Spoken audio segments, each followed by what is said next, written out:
think we're live, guys. We are now officially in the BOBCAST.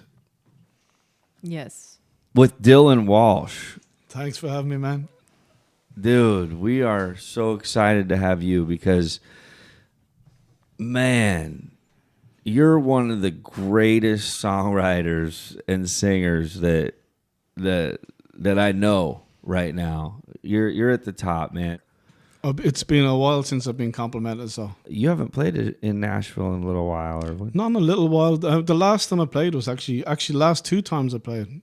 2 out of 3 times I played were with you, actually. Stuart, TN, Hearts, and Critters Ranch. Yeah. And Muddy Roots. I did do one in between in Chattanooga at the Cherry Tavern. It was my first time out playing out in Chattanooga. We love Chattanooga, but I never played out there, but we give it a whirl. Muddy Roots was a lot of fun. Cherry Tavern, I'd like to go back and do a better job. But Hearts and Critters is always a good time. Yeah, that's a fun one. So when did I met you? Did I meet you in Europe first? Yeah. Because we've known each other for quite a long time. I remember seeing you, I think, in Europe, right? 2013 in Wardam in Belgium at Muddy Roots Europe would have been the first time that we were at least in each other's circle, you know? Yeah. That was a while ago, so that was like almost 10 years ago. It is 10 years ago, yeah. I was hoping to go back to Europe this year for kind of do a 10-year anniversary, but the last 2 times I've tried to book tours in Europe, they fell through, so kind of took the wind out of the sails. But that 2013 was pretty lively. Oh, that show?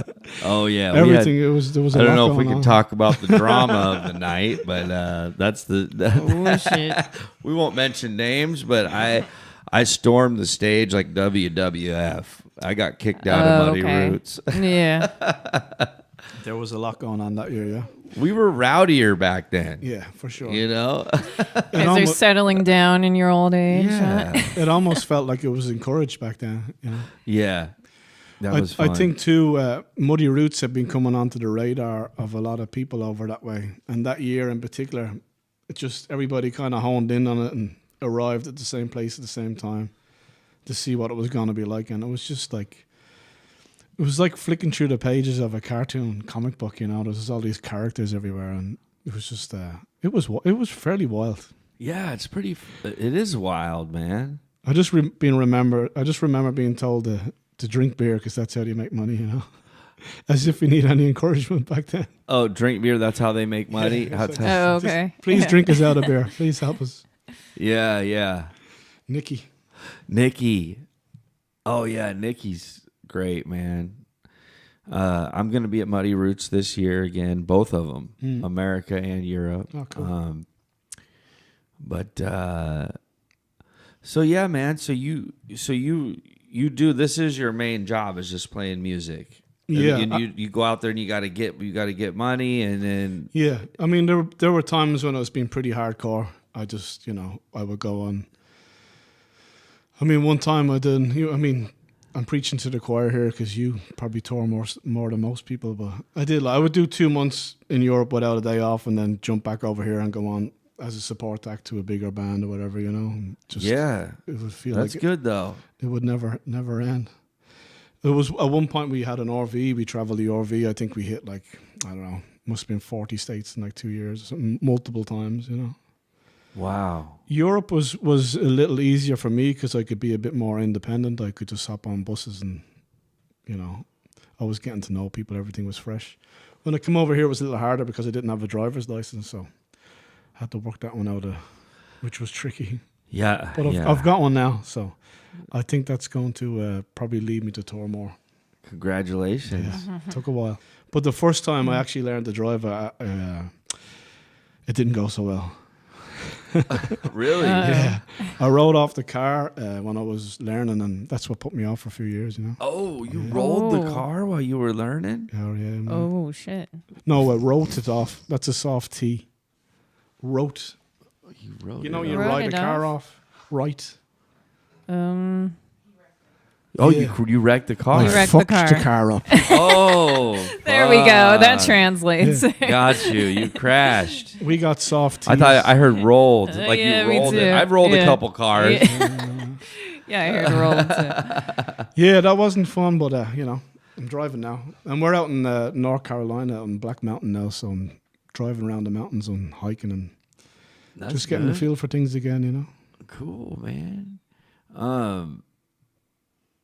I had a friend once used to roll his truck for fun. I don't know why I just thought of that. Why doesn't that He used to surprise do me? it fun. He had roll bars and he'd just roll his truck. It was so smashed to it. Just looked like this driving smash. It was just totally smashed, but he could roll his truck. It was a pickup truck. It doesn't surprise me that you know these people. Yeah, my cousin Travis. And he was Of the course, guy, it's a cousin Travis. He's too. related, yeah. and he would, the last time I saw Travis, this is the guy, he'd be drinking beer. He drank beer all the time, but one night we were around the fireplace or the fire pit, and he was passed out. He'd been passed out for like 2 hours. And I'll never forget, he was passed out with his beer in his hand, and he just goes, he woke up out of nowhere and kind of looked around and chugged his beer, and then he just goes, over, and then he passed out. He said over. He said over after everything. Like if you were just having a conversation, he'd be like, yeah, man, I fucking love beer. Over. And then he'd say over just when you were talking to him. I was like, okay, my turn. Over. Like a truck driving habit. Yeah, Yeah, it was yeah, a habit. uh-huh. He was Yeah. like, yeah, man, I fucking love that song. Over. I'm going to start doing You have that. to say Roger. I gotta start doing that. I'm just gonna take that and just be like, yeah, man. Especially when I meet new people. Oh, dude, nice meeting you. Over. 10-4. 10-4. Over. After the song's done. Over. See how quickly other people just start doing it. Yeah, let's try and make it a thing. Over. Maybe Sounds good. Over. Well, talking about singing and songwriting and stuff, are you down to play a few songs? Yeah, I haven't sung out since last time I seen you, which was what, early November. That's the last time you played? Last time I've sang a song or whatever. So when we're doing this one, make sure you turn and kind of hit that guy. Oh, you are a lefty. Kind of.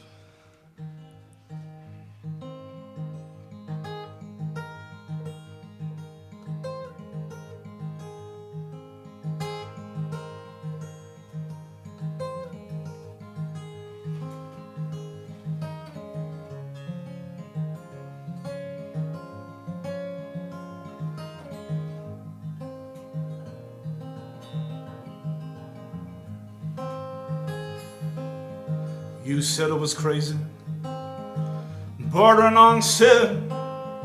Call me old-fashioned, but I just can't give in.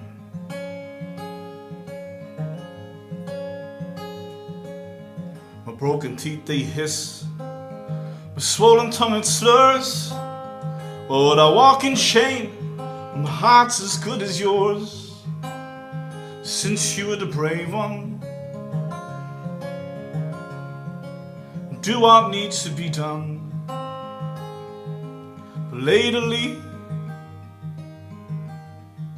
you can always run.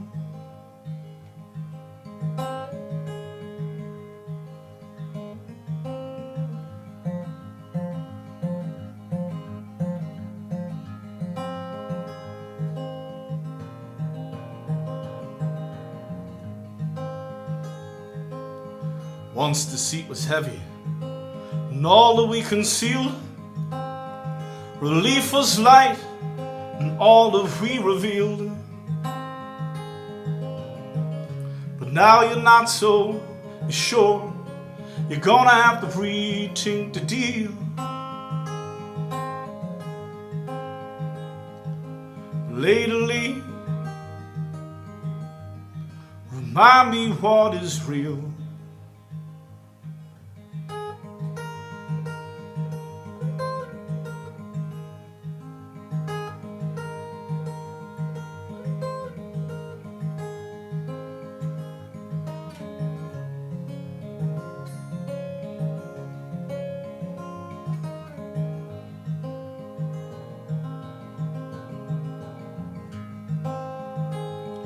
for the hill of light. There's an altar and a tomb on the diamonds bright with the new moon. Come lay down by the window, don't speak too soon, at least until the sun comes in through the room.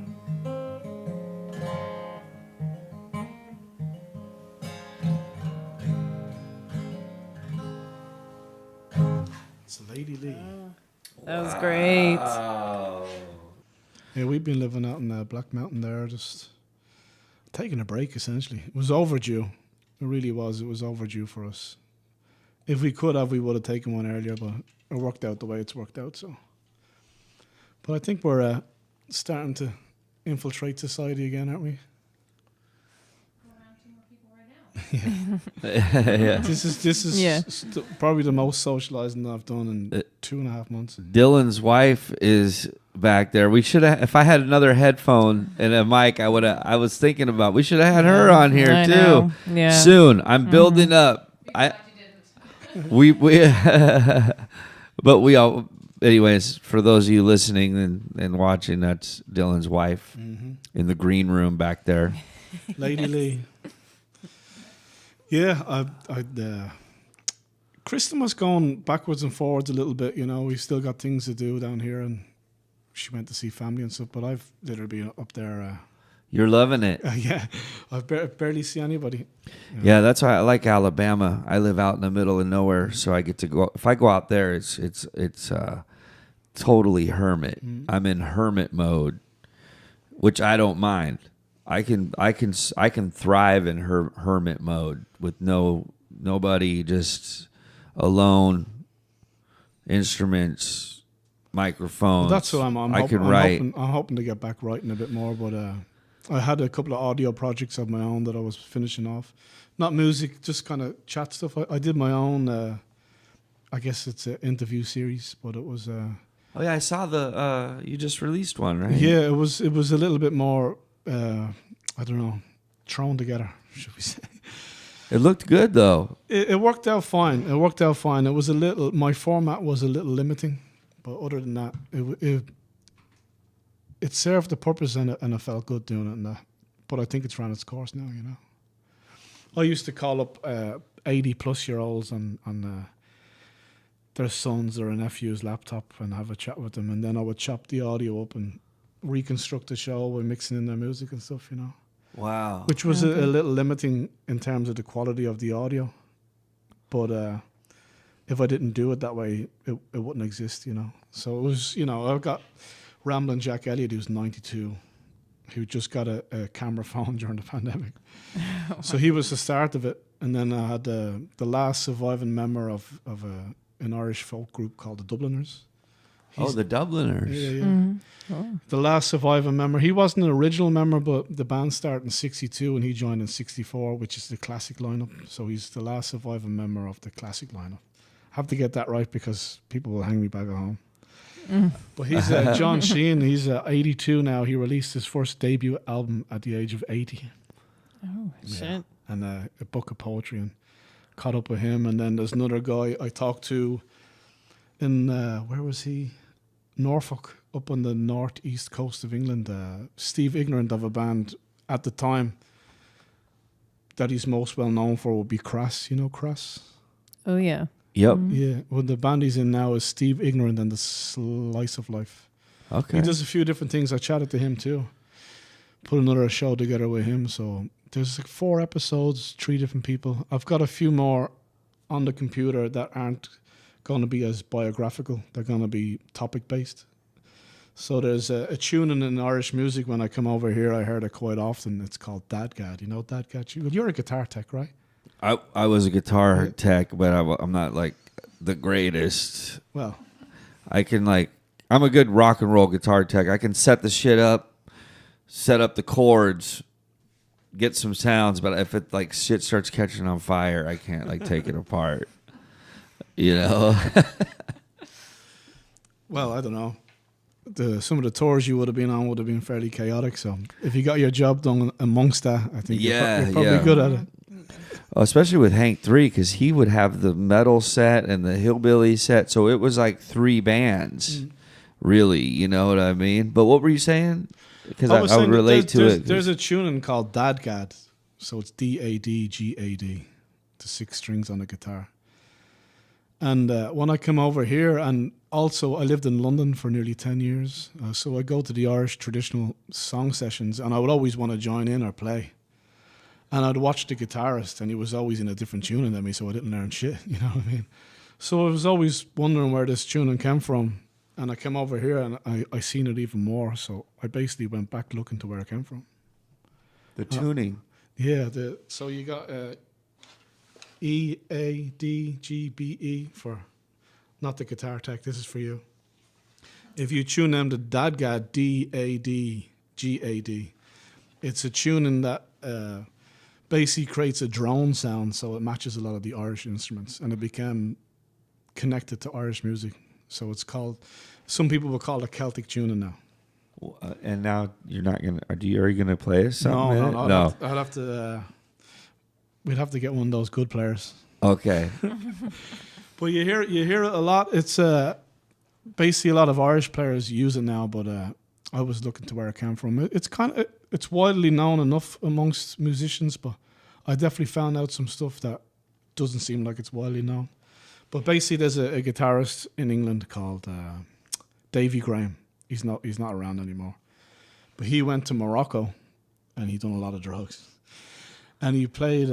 He tried to play along with an oud player, which is like an old kind of lute kind of thing, you know. And he ended up detuning his guitar to this tune, and he brought it back to England. Everybody copied off him, made its way to Ireland, and now it's Irish tuning. That's what happened. Oh, wow. Nice. It was created in Morocco? Yeah. Well, as legend would have it, but it seems pretty. It seems very probable. Yeah. Wow. I love that. And it's like there's a lot of tunings in music. You know, the closest thing to it probably would have been maybe banjo tuning in old time music. Oh, okay. I can't think offhand what that was. I think it might have been G D A G. G D G B D. That's one of the tunings. There's a tuning that basically incorporates Dadgad. I can't think of it offhand. I'd have to look at it. I can't say what my what do you call it? An anagram? Is that it with the G like? Yeah, when you mix the letters around. Or you say a word, so you remember the. Oh, okay. I can't say mine out loud. It's G D G B D, and I made it up, so no one. I would remember. I'm trying to hear what he's actually saying. Over I know. Do you know what it is? No. Okay, we're not going to talk my about truck rolled with my cousin. Goddamn cousin. I don't know. Yeah, let's do. What do you think it would be? It would be if you had to guess what mine was. It was G D G B D G D. Is that too many? Goddamn. God. What's next? G. God. Bitch. Goddamn bitch. Damn.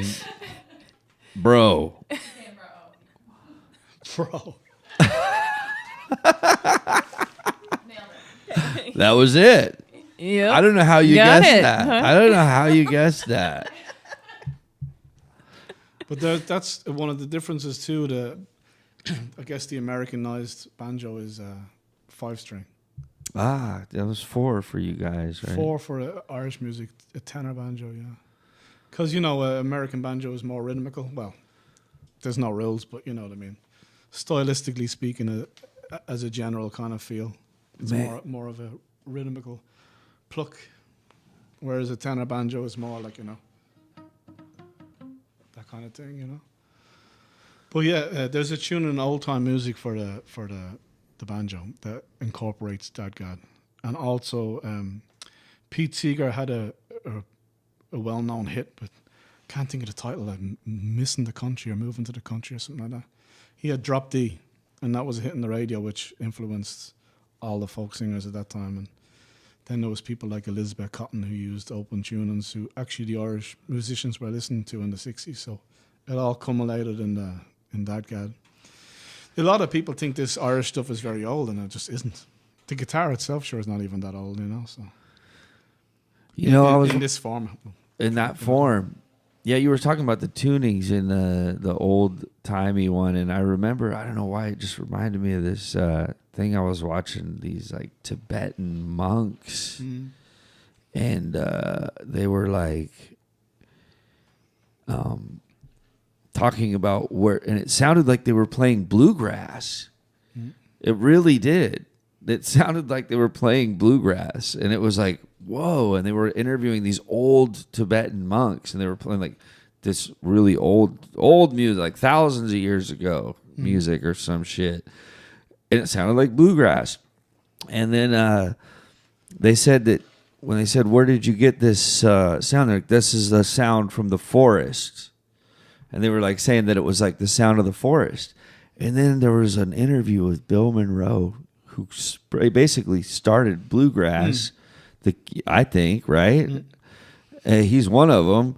He said in the interview when someone was asking him, where'd you come up with this music? And he's like, it was from the trees. It's what the tree. And so it was really weird to me to think like that the Tibetan monks had these like, and it sounded like, and they said, oh, it's just the sound of the forest. And then Bill Monroe had said that about, it's kind of weird, right? Well, and it sounds the same, like they're all trying to channel this thing, and it's coming out it's very similar sounding. So, what is that all about? Well, bluegrass again as a genre is pretty modern, right? And Bill Monroe again. Is it?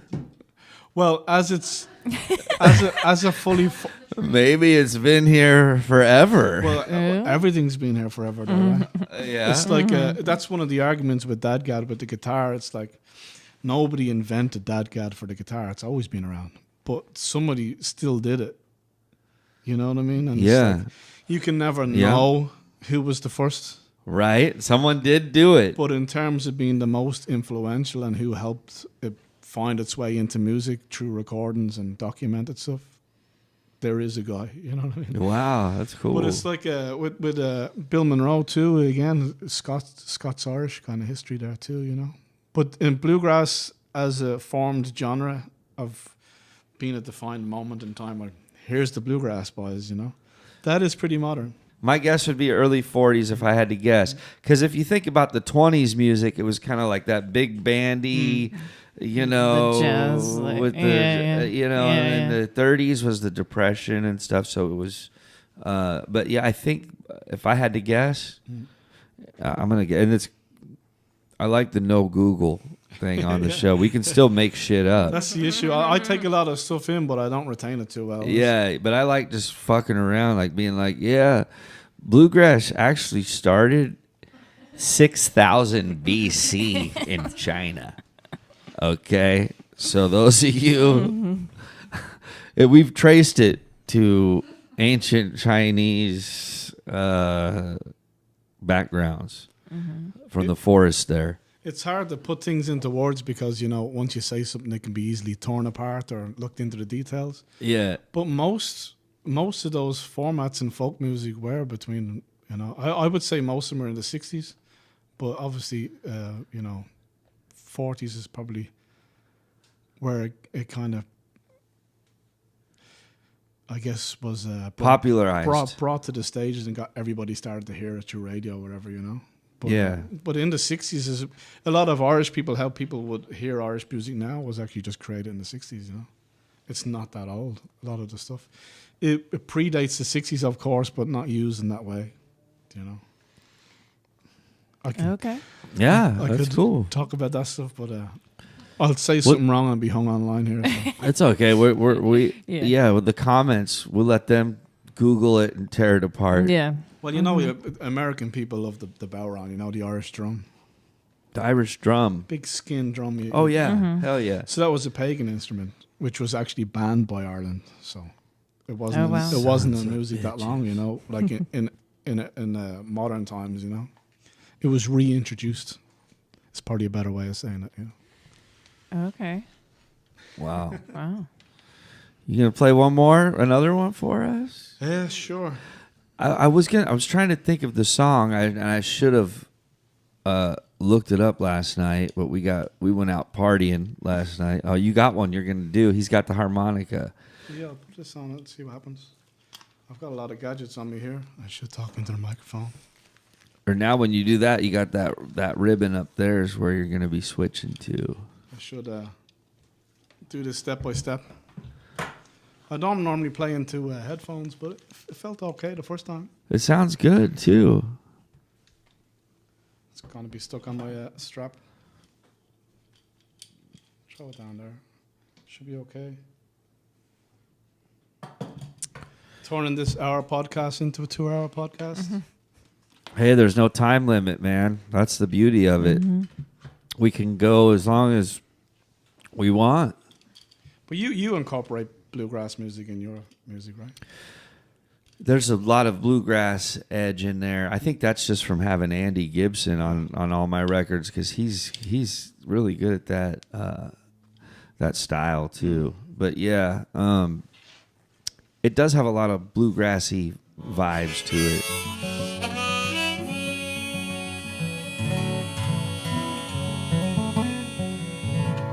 You want me to give it a shot? Yeah, let's do it. Dylan Walshe, everybody.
I've ruined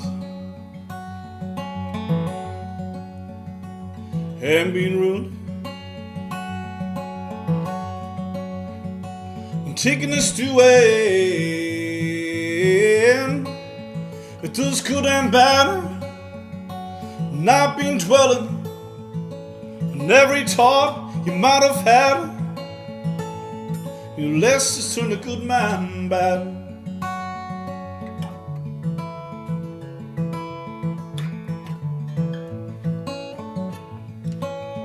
I've said too much,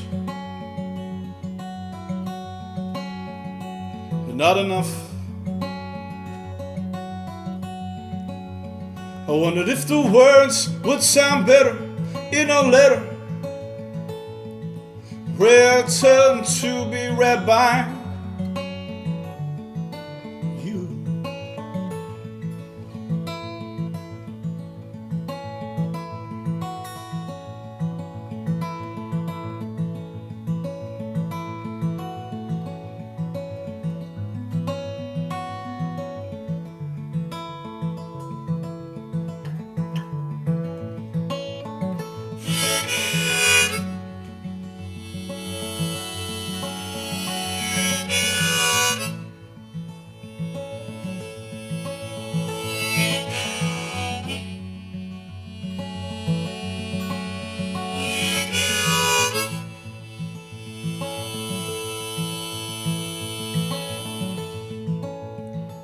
She was cold as me.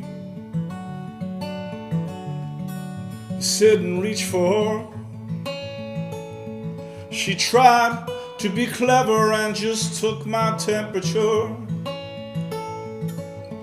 Said my love was a murderer. That my heart was a hollow grave, begging to bury her. Well, don't be hard, babe.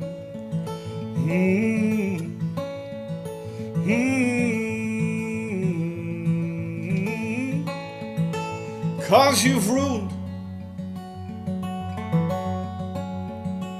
you've been ruined. It's not to say it won't go our way.